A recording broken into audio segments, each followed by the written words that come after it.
Rich and Successful Part 3, which incidentally I'm going to rename True Wealth for Inner Health.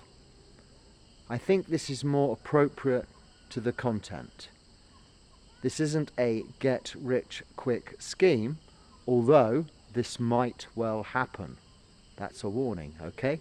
You could get rich. However, the intention is to establish true wealth you can keep. A rice plant grows very quickly, is harvested to get rice every few months. A Bodhi tree, a banyan tree, grows very slowly, but lasts a very long time, is strong and almost unbreakable.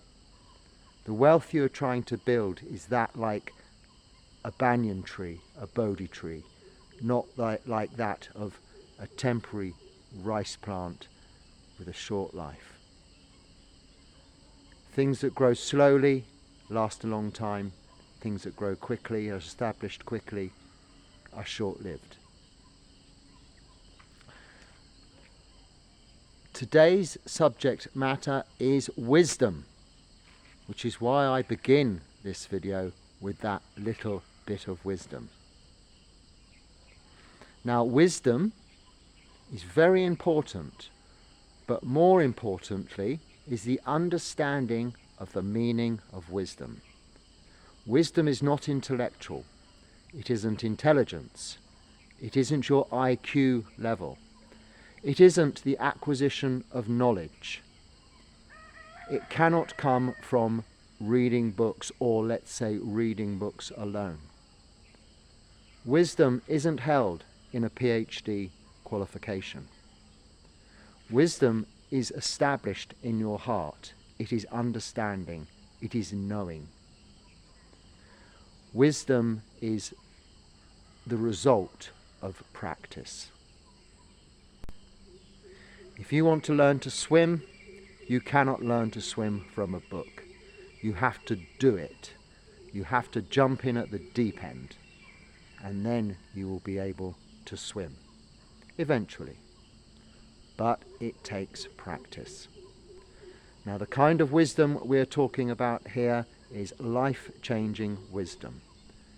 Any amount of knowledge acquired throughout our lifetimes, qualifications, you must understand is temporary.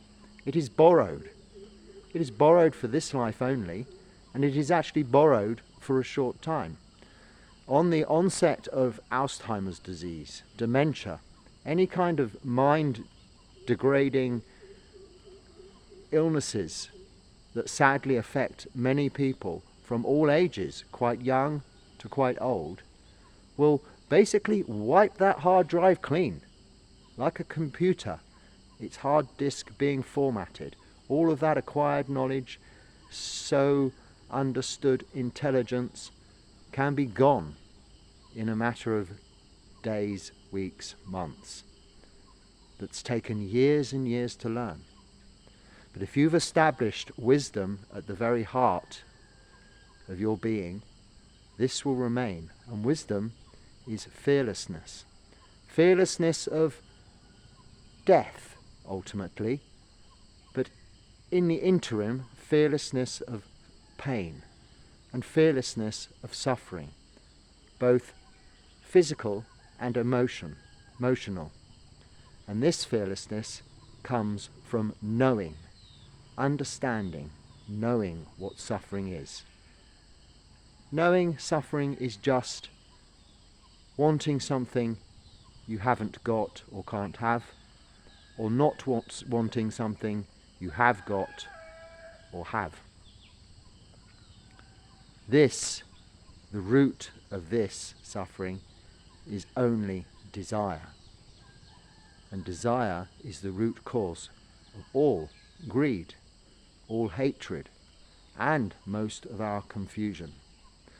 And it is this eradication of desire through purely the understanding of its temporary and weak nature that we can undermine it, cut it off at the root, and establish equanimity, peace, calm and harmony within. And this is inner health. This is inner wealth. So I'll be retitling these 10 short videos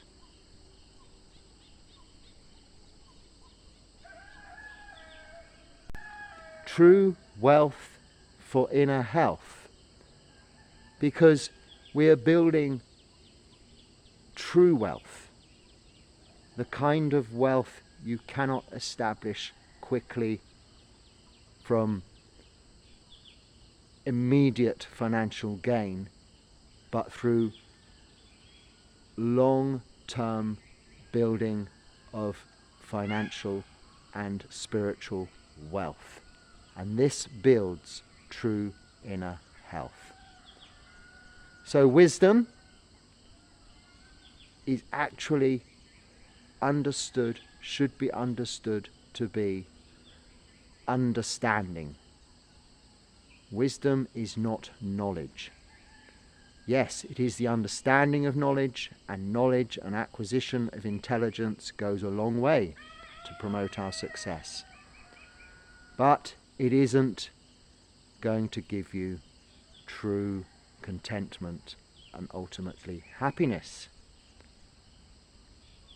So, Namo Buddhaya, and in the next part, the next video, we will be talking, I think, about energy. So I look forward to that. Namo Buddhaya.